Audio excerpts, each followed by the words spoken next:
In 1983, members of one of Uganda's best-known industrial families walked back onto a sugar estate they had been forced to abandon and began counting tractors. Before they left, the operation had run on roughly 120 of them. According to a report published that year by the Christian Science Monitor, one was still working. 1. The estate covered around 21,000 acres. Approximately 18,000 of those acres had once grown sugar cane. By the time the family came back, that land had reverted to bush. Years of cultivation quietly undone by ordinary vegetation. Nothing had been carried away exactly. The land was still there. The buildings were still there. Even most of the tractors were still there, sitting in the grass, missing parts. No longer machines so much as the outlines of machines. Everything that could be photographed still existed. What had vanished was everything that couldn't. And here is the detail that turns an industrial ruin into a national story. The family had not walked away from that estate. In 1972, Uganda's government ordered most of the country's Asian population to leave, generally within about 90 days. Businesses, farms, factories, shops, and homes were left behind and then confiscated, taken into state custody, or handed to new owners. Roughly a decade later, the Ugandan state was encouraging some of those same people to come back and beginning to return the property it had taken. That's the anomaly.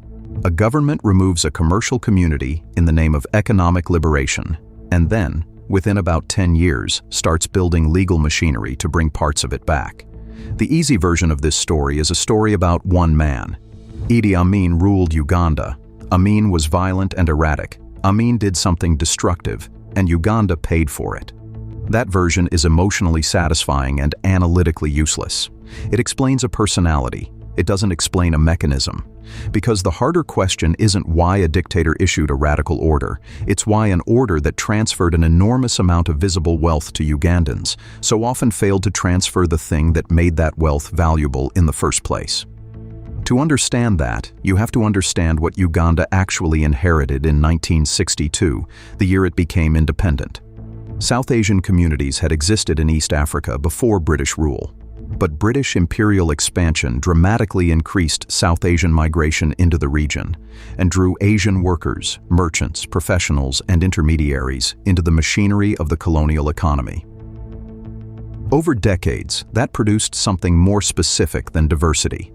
It produced a racially stratified economic structure, one in which different groups occupied different layers of commerce, administration, and labor, and where movement between those layers was constrained by colonial policy rather than by talent. By independence, Asian communities in Uganda had become particularly prominent in certain commercial and professional sectors, in trade, in manufacturing, in finance, in the professions, in the network of shops and intermediaries that connected producers to markets. It matters how you describe that fact, because the description determines the politics.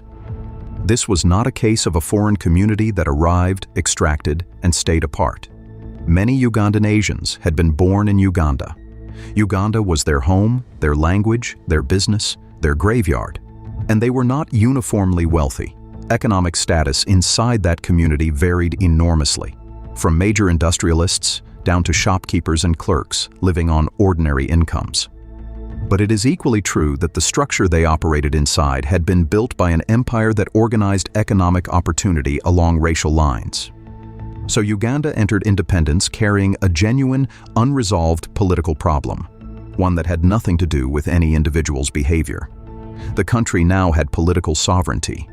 Ugandan voters could elect a government. Ugandan officials could pass laws. What they could not do immediately was change who owned things. That gap, political power in one set of hands, large parts of commercial power in another, is one of the most combustible arrangements a new state can inherit. And the demand that emerged from it was not irrational. It had a name: Africanization. The idea that Africans in an independent African country should hold a substantially greater share of their own economy. That demand was real. It predated Amin. And any honest account of what happened next has to begin by taking it seriously. Which brings us to the part of this story that usually gets cut. The economic war did not begin in 1972. Under Milton Obote, Uganda's government had already been pushing Africanization and deeper state participation in the economy for years. Trading license restrictions grew more aggressive. Commercial activity that had been open became conditional. Then, in 1970, Obote's government announced plans for public participation of roughly 60% in dozens of major companies and financial institutions.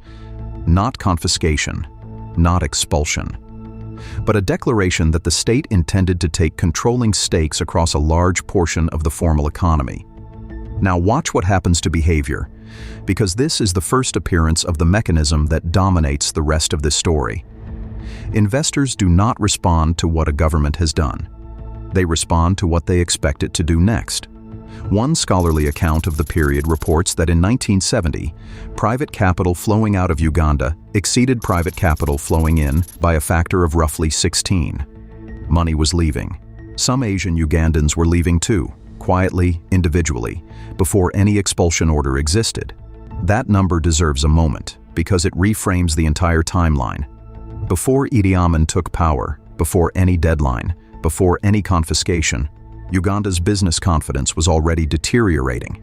The uncertainty itself was doing damage. So when Amin seized power in a military coup in January 1971, he did not walk into a country with a settled economic consensus and invent a grievance. He walked into an argument that was already underway, already producing capital flight, and already unresolved. He didn't invent the question, he radicalized the answer. On August 4, 1972, Amin announced his intention to expel large numbers of Asians from Uganda. British records from that month begin assessing how many British passport holders might be affected. On August 9th, he confirmed it. Asians holding British passports would have to leave within roughly 90 days. The policy did not stay in one clean legal box. Indian and Pakistani citizens were affected as well, and the scope broadened as implementation proceeded. Categories, exemptions, and citizenship questions shifted along the way, which mattered enormously to the people inside those categories, because a person's legal classification could determine whether they were being removed from their own country or merely from a country where they had spent their entire life. The total is usually given as around 60,000 people. Estimates vary depending on citizenship status, timing, and how you count. But the order of magnitude is not in dispute. Tens of thousands of people, given about 3 months to dispose of everything they owned and leave. Consider what 90 days actually means for a business owner. You cannot sell a factory in 90 days at anything like its value, because every potential buyer knows you have no choice. You cannot collect debts owed to you. You cannot wind down inventory. You cannot transfer relationships with suppliers in Bombay or Nairobi or Manchester into someone else's hands, because those relationships live in people, not in files. So the assets stayed. By the end of 1972, academic research reports that approximately 5,655 farms, ranches, and estates had been vacated by members of the departing Asian community. That is not counting shops, not counting factories, not counting houses. Just farms, ranches, and estates, more than 5,500 agricultural operations, suddenly ownerless. And this is where the story stops being about departure and becomes about administration. Because what happened next was not chaos, it was policy. Uganda created an institution called the Departed Asians Property Custodian Board, responsible for handling property left behind. The redistribution became a formal state project, inventoried, allocated, assigned. Amin called the wider program an economic war. And on its own terms, in its first phase, it worked exactly as designed. Ownership moved. Ugandans who had never been permitted anywhere near the commanding heights of the colonial economy now held deeds, keys, shop fronts, machinery, land. If economic power is stored in ownership, Uganda had just executed one of the fastest transfers of economic power in modern African history. That was the theory being tested. Here is what the theory missed. Think about what a functioning business actually consists of. Not what it looks like, what it consists of. There's the visible part, the building, the machines, the stock on the shelves, the vehicles, the land. That part can be photographed, valued, and legally reassigned in an afternoon. Then there's the invisible part, the supplier who extends you 30 days of credit because your family has paid on time for 20 years, the bank manager who knows your accounts, the mechanic who knows which of your machines fails first and keeps the right spare parts on hand, the knowledge of how much inventory to hold before a seasonal price swing, the customer who buys from you rather than a competitor, the foreign contact who tells you the world price is about to move, the working capital sitting in an account that lets you survive a bad quarter, the reputation that makes people accept your word before they see your money. None of that is on the deed, and none of it transfers when the deed transfers. That is the entire mechanism of this documentary, and it's worth stating plainly. Property can be handed over by decree. Capability cannot. Academic studies of the period argue that many enterprises were transferred to people who lacked the specific experience, capital, supplier relationships, or management capacity needed to keep those enterprises running at their previous level. Be precise about what that claim is and isn't. It is not a claim about who Ugandans were or what they were capable of. That argument is both offensive and analytically wrong.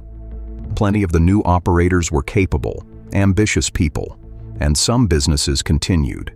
The claim is structural. If you hand a person a sugar mill on Tuesday, you have given them a sugar mill. You have not given them 15 years of relationships with equipment suppliers, or the credit history that lets them import spare parts, or the accumulated technical knowledge of how that specific mill behaves under load. Those things existed. They just left the country on a plane with a 90-day visa stamp. And allocation itself introduced a second distortion. When a state controls the distribution of thousands of valuable assets, the question of who receives them becomes political. Patronage entered the process. Assets could be allocated based on proximity to power rather than on who could actually operate them. Not universally, not identically in every case, but enough to matter. So Uganda now had a system in which the reward for acquiring a business was partly political, and the penalty for running it badly was partly non-existent. That's not an ethnic problem. That's an incentive problem. The consequences arrived in a specific order. First, ownership changed hands fast. Second, capability didn't follow. Maintenance schedules lapsed. Spare parts orders weren't placed or couldn't be. Inventory systems that existed in one person's head stopped existing. Credit lines that depended on personal trust quietly closed. Third, the formal commercial network began to thin out. When enough intermediaries in a supply chain stop functioning, the chain doesn't degrade gracefully. It breaks in places. Goods became harder to obtain. Shortages spread. And when the formal economy can't deliver, people don't stop trading. They trade informally. Black market activity expanded, which meant transactions moved outside the tax system, outside the banking system, and outside the state's view. Fourth, confidence in property rights themselves collapsed, and this is the consequence that outlived Amin. Because a confiscation doesn't only affect the people confiscated from, it rewrites what every other investor believes about the future. If political power can determine ownership once, it can determine it again. And once that expectation exists, it doesn't matter how attractive an investment looks on paper. The rational response is to keep your capital somewhere the rules are more predictable. That meant any future Ugandan government would face two separate problems, not one. It would need to rebuild damaged enterprises, and it would need to convince investors that Uganda would not do this again. Hold that second problem. It's the reason the reversal, when it comes, takes the specific legal form it takes. We're about to reach the point where Uganda's government begins undoing its own signature policy. If you find yourself drawn to documentaries about the laws and institutional decisions that quietly reshape countries, subscribe, because what happens next is stranger than the expulsion itself. Now, the honest caveat, and it's a large one. One academic synthesis estimates that Uganda's economy contracted at roughly 5.5% per year between 1970 and 1980. That is a catastrophic figure, a decade of sustained decline. But that decade contains far more than one policy. It contains a dictatorship, political violence, arbitrary government, corruption and patronage across the state, erratic economic management, continuing capital flight, and at the end of it, war. The expulsion did not produce that number by itself, and anyone who tells you otherwise is selling a simpler story than the evidence supports. What the expulsion did was remove a commercially significant population and disrupt functioning economic networks at a moment when the country was already politically and economically fragile. It was an accelerant applied to a structure that was already unstable. There is a serious case on the other side, and it doesn't get weaker the closer you look at it. Start with the grievance. Uganda's pre-1972 economic structure genuinely was unequal, and that inequality was not a natural outcome of a free market. It was substantially shaped by colonial institutions that allocated economic roles along racial lines. A movement demanding greater African participation in the economy of an independent African country was responding to something real. Amin did not manufacture that demand. He inherited it. Second, the deterioration predates him. Obote's nationalization program had already increased uncertainty. Capital was already leaving at a striking rate in 1970. Some Asian Ugandans had already begun to go.